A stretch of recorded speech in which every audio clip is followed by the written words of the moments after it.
Mitzi Gómez Iglesias y yo, María Isabel Tapia Rosas. Bueno, primero, pues todos estos procesos van relacionados en sí, pero primero vamos a comenzar con el proceso que marca aquí, que es la glucólisis. La glucólisis es el proceso en el cual las células en las reacciones enzimáticas no necesitan oxígeno y aparte descomponen parcialmente la glucosa. Realmente todo este proceso de la glucólisis se enfoca en un proceso para poder tener una ganancia exitosa de energía. Primero comenzamos con que la glucólisis entra a la célula en forma de alimentación y al entrar a la célula se le pega un fosfato, el cual este fosfato ya no puede salir, entonces se convierte en la glucosa 6-fosfato por la enzima de la hexoquinasa. En este proceso realmente se pierde energía y entonces ya no quede simétrica. Entonces llega la enzima fosfoglucosa isomerasa, que lo que hace es que ya su composición física ya sea simétrica y se le va a llamar fructosa 6-fosfato. Para poder separarla y que tengan las moléculas idénticas, se le va a agregar otro fosfato. Entonces se le va a llamar a la enzima fosfofructosa quinasa para que ya sea 1,6-bifosfato. Y va a llegar la enzima fructosa bifosfato aldonasa, que parte a la mitad esto y hace que ya queden idénticamente iguales. Entonces sigue el siguiente proceso que hace la enzima trisfosfato isomerasa para que ahora sí queden iguales al estar en diferente composición fisiológica. Se le va a llamar al dioxiacetona fosfato para que sea igual, pero se le va a llamar con otro distinto nombre.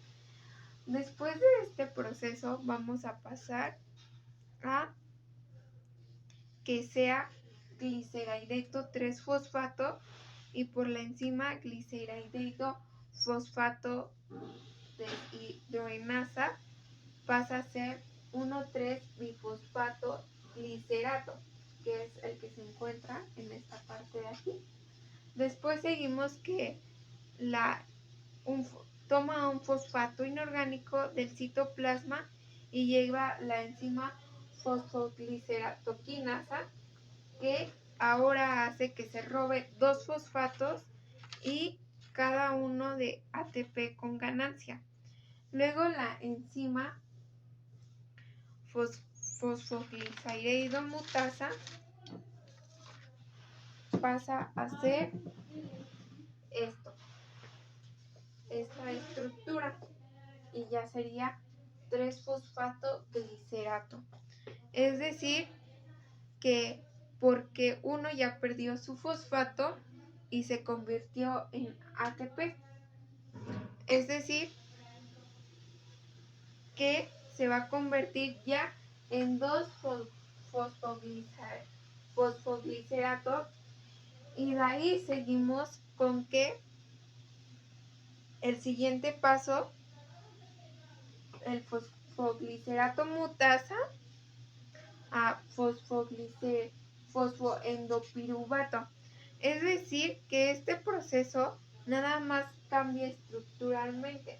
A partir del proceso del 3-fosfoglicerato, el 2-fosfoglicerato y el fosfoendopiruvato solamente cambia un proceso estructuralmente.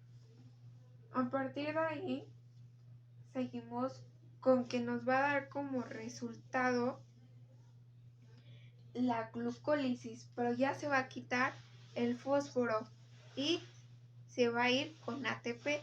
Entonces quiere decir que en todo este proceso de aquí ganamos un ATP y en el proceso de acá ganamos otro ATP.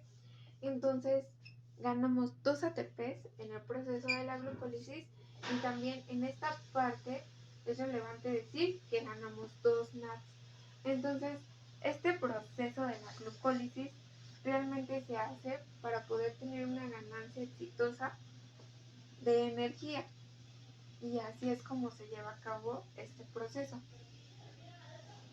Yo les voy a hablar del proceso de la descarboxilización oxidativa que empieza con un NAD, que es un proceso de descarboxilización de un carbono del piruvato, el cual hace un enlace, el cual se rompe y uno de los carbonos queda como CO2 y ahora le queda espacio al piruvato para que pueda entrar cualquier otra cosa y entra la enzima, se pega en el lugar donde estaba el carbono y ahora todo esto queda como acetil-CoA.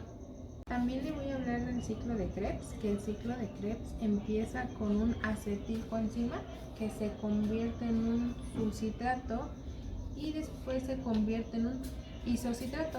En este proceso tenemos un CO2 y 2 NADs. Después de convertirse en un isocitrato, se convierte en un acetoglutarato y también en este proceso tenemos un CO2 y 2 NADs. Después de convertirse en acetoglutarato, se convierte en un succinil-CoA y en este proceso tenemos 2 ATPs. Después del succinil-CoA se convierte en un succinato y nos da de ganancia un FAT.